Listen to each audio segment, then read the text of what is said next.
I simply loved this inspiration that I found out there on the internet somewhere. It may well have been, I don't know, either at Etsy or one of the Facebook groups. I just thought it was really fun. Now this piece has a lot of contrast. There's really darks and much lighter. I'm not one for contrast as much. I like more blends of fabric. So as I went through all of my jeans, and I have a lot of jeans and I keep all kinds of scraps, I have kind of narrowed it down to this collection. And I believe these jeans, because I like the idea of the striation here, a horizontal there across the boobs will make small boobs look bigger. And since that in general is what people seem to want these days, I also had pulled out this picture, which is really just the hems undone of jeans. I thought that was a really clever texture. I love texture of any type. The other thing that I realized as I was filtering through things was the jeans either have this jeans gold, white, or gray as stitching. I don't like to combine both. And since I have and carry this topaz gold jean stitch thread, that's the direction for the stitching and everything I'm going to go on this project. So this is going to be a dress. A sundress. Musty, you messed things up. This, on the other hand, I have part of this man's tab front, and it used to have a collar on it, sport shirt. Well, in the same bunch of stuff, I found this shirt, whose gray collar could be perfect on here. I found this pretty scarf, and this has got a more lively blue in it, and it's mixing with gray. So I do have gray thread. There's a gray thread, or it was here before Kitty. Yep, made it roll over. Okay, so in this one, it's gray. I'm going to get rid of the white, but this is going to be a mixture of denim, dark denim, livelier denim. Look at this one, how the back side of this denim blends in well. So I could use both of those. Couldn't I, Kitty? And then, very springy in nature, I have these legs, which are what's left over from this garment. That's the top of those jeans with some white curtains. But I have the legs, and you see the legs. There's quite a bit of fabric there with the front and the back. I think this might end up to be a little crop top. At an estate sale this weekend, I found a bunch of white shirts, one of which was a tuxedo shirt with all of this wonderful tucking and little pleats in it. I do have and carry the white jean stitch thread. And then I went to my laces. And since this is white, I found a lot of little pieces of white lace. And then I found, obviously, ecru, which I don't like that, but I found some slightly off-white. And if you see that against there, that looks fine. And I think I could go this much off-white. So all of these things may well end up in some little, I could even go back to the thrift store and look for a pair of white jeans that I could attach to the top of those. That's a thought, but then again, do we like to tempt ourselves? Do I like to tempt myself unduly with going to the thrift store too often? No, I gotta stay away. So I'm gonna toss that idea aside just because I'm not gonna tempt myself. So I have this one, the sundress, and the top. I think that will keep me busy for a while. What are you working on? You could come work with me to put together whatever you would love from your stash of stuff.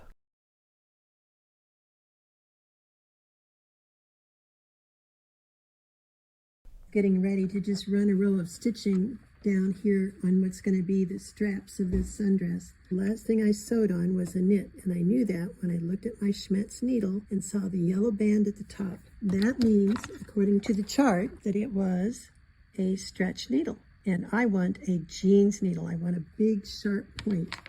That's why I went to my collection of needles, pulled out my Schmetz jeans needles that has an dark aqua bar at the top, and I believe I'm going to select the 100 to put into my machine. I did have the thought as I sat down here to sew that perhaps the jeans 110 18 needle would be even better than the top stitch 100, But as I look closely and compared the size of the holes, the eyes of the needle, the top stitch is substantially longer than the jeans needle. So I'm going to stick with the top stitch needle.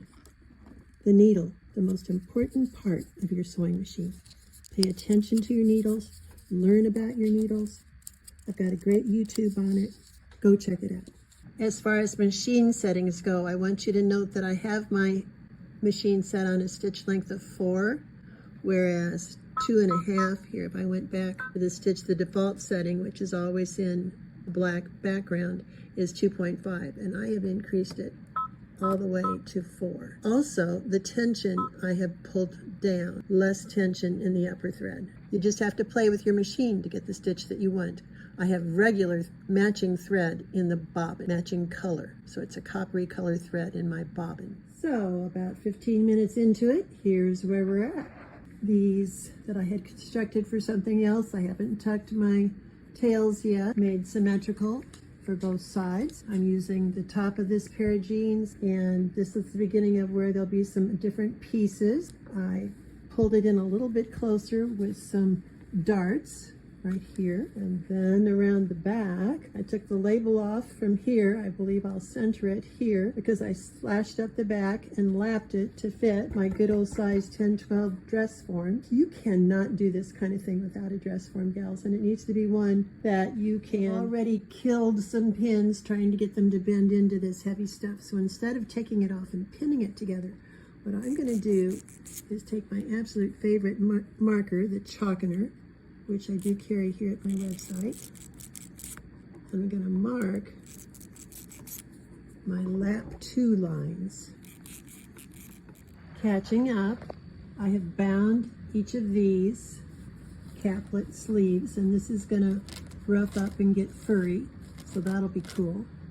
I have made sure everything is symmetrical. This distance is equal to this distance, and up over the shoulders down to where it meets the waist at the back is the same. That measures 16.5 inches. What I don't like, and I wish I had not stitched, is this little tail here.